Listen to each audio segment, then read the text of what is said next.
जरा समझने की कोशिश करना कि इंसान को यानी तुम्हें गुलाम बनाने के लिए अब जंजीरों की जरूरत नहीं पड़ती।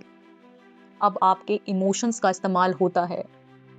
वो इमोशंस जो आपके बेडरूम से बोर्डरूम तक तुम्हें नचाते रहते हैं, और जरा देखो कि कैसे वो तुम्हारी लाइफ को कंट्रोल कर रहे हैं। दोस्तों, मैं आपको वो 3 पॉइंट्स बताऊंगी जिन पॉइंट्स में आप अपना आईना देखेंगे कि कैसे आप धीरे-धीरे उस इंसान में बदल जाते हो जो आप होते नहीं। कैसे लोग आप पर मैनिपुलेशन का जाल बिछाते हैं।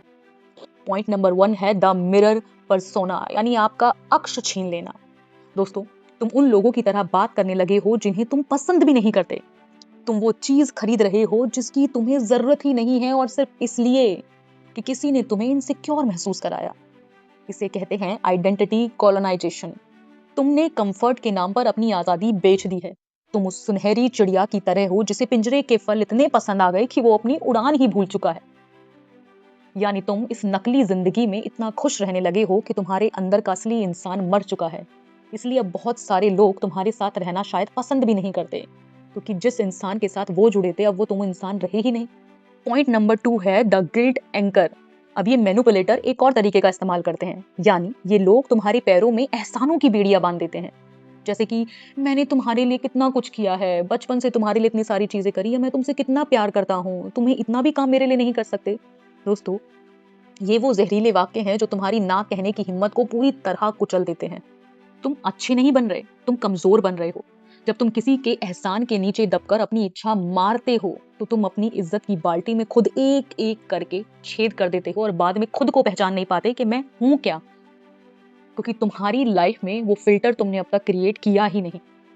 पॉइंट नंबर 3 है इमोशनल गैसलाइटिंग, यानी ये लोग इसके जरिए आज तक और ना जाने कब तक तुम्हें परेशान करेंगे, तुम्हें मैनिपुलेट करेंगे। दोस्तों, जब तुम आवाज उठाते हो तो वो तुम्हें पागल या ओवर सेंसिटिव साबित कर देंगे। जब भी तुम अपनी बात कहने की कोशिश करोगे तो तुम्हारे वर्ड्स तुम्हारे थॉट को बेबुनियाद साबित करेंगे, तुम्हें ऐसा बना देंगे कि इन्हें सोचना नहीं आता, इसके जो निर्णय होते हैं वो भरोसे लायक नहीं होते। और धीरे धीरे तुम अपनी ही अक्ल पर शक करने लगते हो। तुम जानते हो कि तुम्हारे थॉट बहुत ज्यादा पॉलिश हैं, तुमने जो प्रेजेंटेशन बनाई या तुमने घर में जो राय रखी वो राय बहुत ज्यादा सोचने समझने के बाद आई, लेकिन ये लोग तुम्हें ही तुम्हारे चीजों पर शक करने के लिए मजबूर कर देते हैं। तुम जानते हो इसकी असली वजह क्या है? तुमने अपने डर उन्हें बताए और अब वो उन्हीं डरों को हथियार बनाकर तुम्हें कंट्रोल कर रहे हैं। तुम्हारी इमोशनल वोमिटिंग ही तुम्हारी बर्बादी का कारण बन गई है। मैं जानती हूँ कि ये सब सुनकर तुम्हें लग रहा होगा कि मेरे साथ भी अब तक ये सारी चीजें हो रही थी। लोग मुझे इस तरीके से मैनिपुलेट कर रहे थे कि मेरे अंदर मेरी आइडेंटिटी को ही खत्म करके मुझे एक ऐसा इंसान बना दिया जो खुद को सबसे ज्यादा लो समझने लगा, जिसे लगने लगा कि शायद वो ही किसी के लायक नहीं है, वो ही कुछ नहीं कर पाता। तो अब स्टॉप।